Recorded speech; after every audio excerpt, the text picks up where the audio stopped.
بسم الله الرحمن الرحيم. And Allah subhanahu wa ta'ala has afflicted them with many and several sects within themselves. We have 4 schools of thought. They have at least 7 sects within them. Al-Ijaz.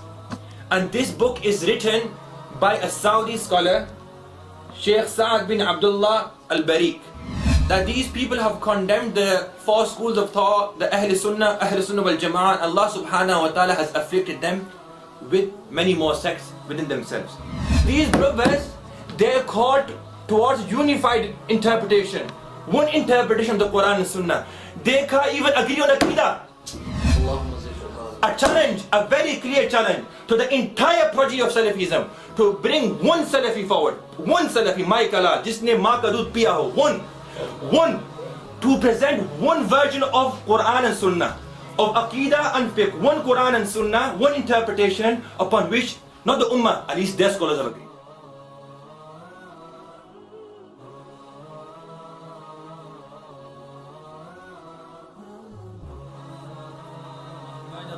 My dear respected brothers and elders, honorable listeners, you might have heard the Salafi brothers claiming and saying that Akhi, why don't you follow only Quran and Hadith? Or Akhi, we should follow Quran and Sunnah, or we should follow the most authentic opinion. This seems very appealing to a normal person, to a layman, that we should only follow Quran and Hadith, or we should only follow Quran and Sunnah, or we should only follow the most authentic opinion. These sort of statements, it seems the Salafi brothers are giving da'wah and invitation towards a unified interpretation of the Quran and Sunnah, that there is no differences, there is no sects, there is no dispute between scholars, it's only one Quran and Hadith, one Quran and Sunnah. Allah Rasul, Allah ek, Nabi Sallallahu Alaihi Wasallam ek, our Kaaba is ek, everything is one. There should be no differences. Only one interpretation of the Quran and Sunnah. Only Quran and Hadith. Or only the most authentic opinion. I'm sure most of you brothers must have heard this before. Yes. And when they say these sort of statements and this sort of rhetoric, a layman is influenced and he's guilty that I should abandon following a school of thought, Hanafi, Shafi'i, Maliki, Hanbali, and we should only follow Quran and Sunnah and Quran and Hadith. And na'udhu billah, some Salafis have even classified the 4 schools as sects inside Islam. Halanki, the reality is that the 4 schools are the madaris, and they are schools of the Sahaba.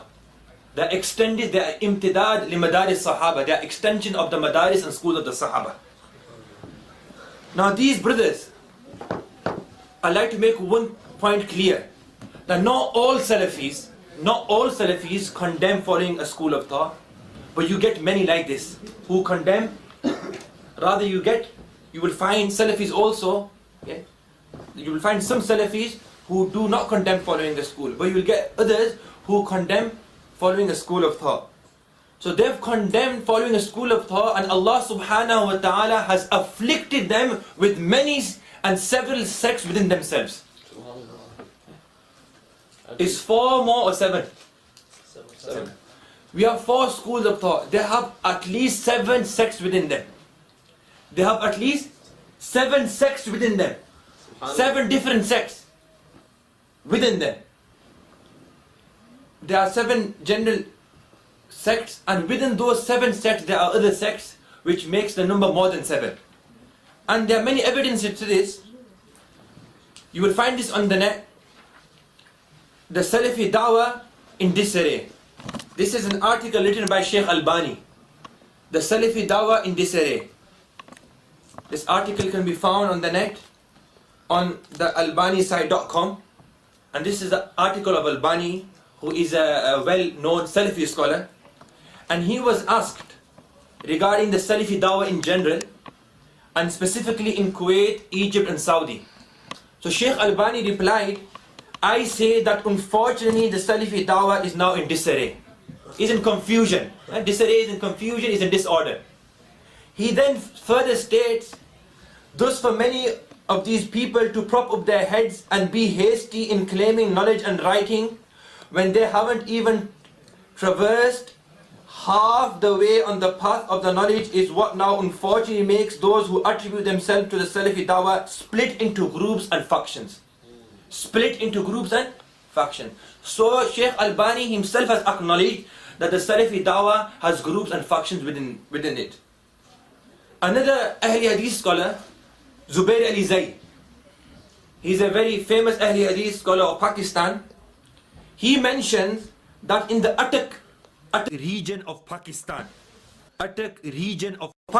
there are 8 different groups of Salafis with many differences. Just in the region of Pakistan, Attock actually is quite large. Inside this region there are 8 groups of Salafis with many differences. This can be found on the internet. The reality of Zubair Ali Zai by Yasir Salafi. Yasir Salafi who refuted Zubair Ali Zai. Yasir Salafi who is a Salafi, he refuted Zubair Ali Zai who is Ahli Hadith. And under the chapter of Ikhwani ideology you will find this statement of Zubair Ali Zai.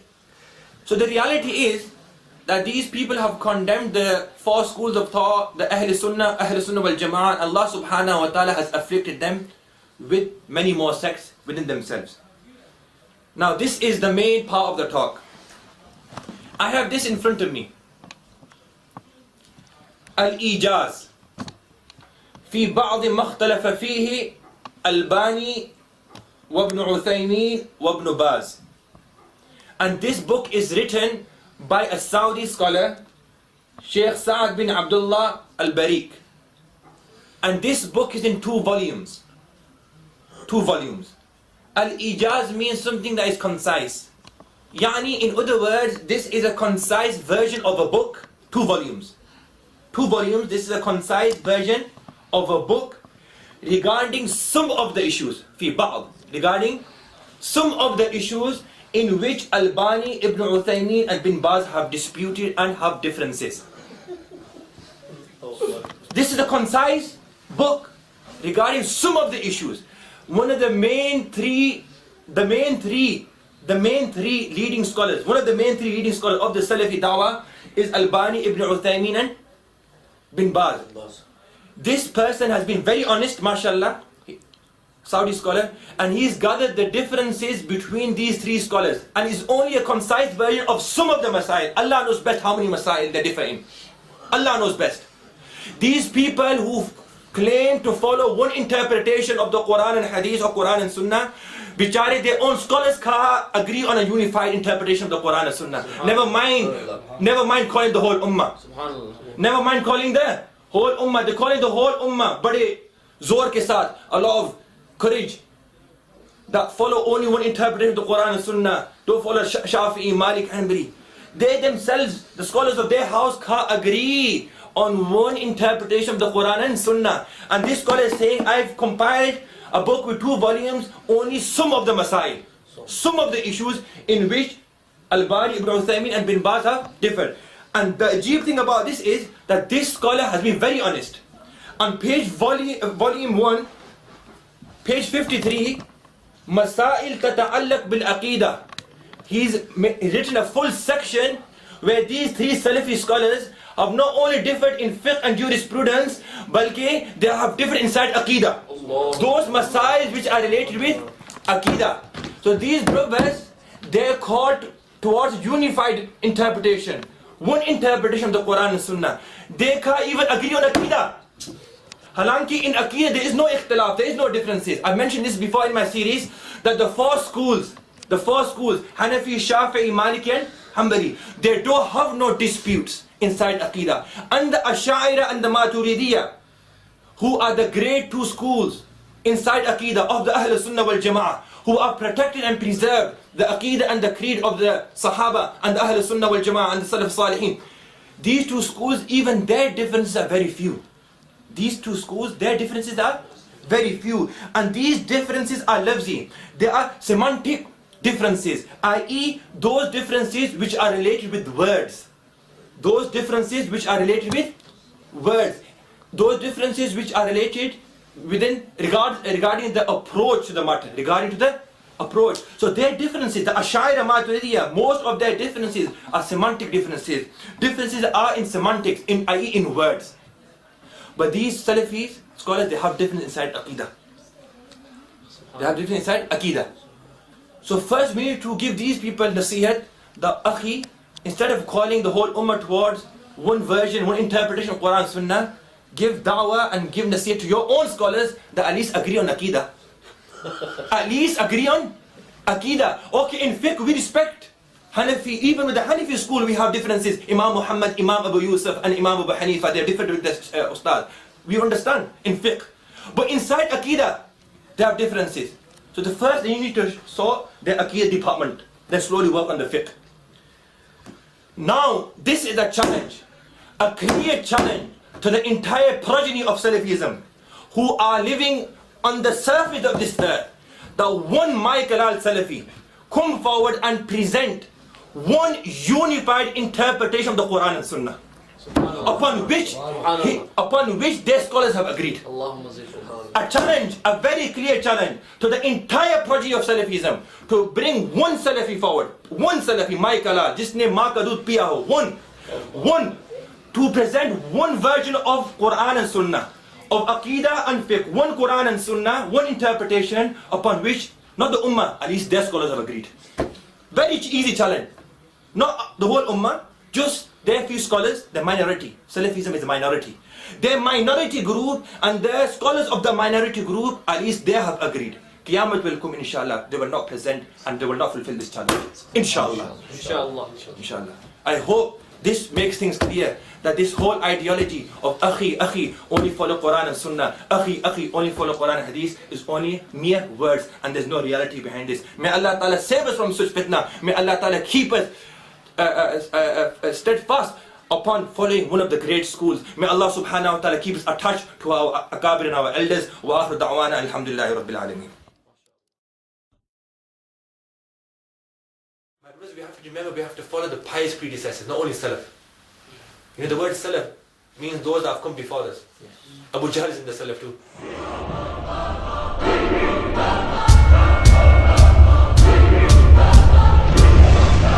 مجموع الفتاوى عقيدة الواسطية الاعتصام لسان العرب التفسير الكبير فتح الباري تفسير القرطبي التفسير الكبير تفسير البيضاوي محفظ الأحوذي بشرح جامع الترمذي إتقان شرح كتاب الفقه الأكبر السنة الترمذي أصول السنة إحياء علوم الدين سير أعلام النبلاء تفسير الطبري صحيح البخاري البداية والنهاية.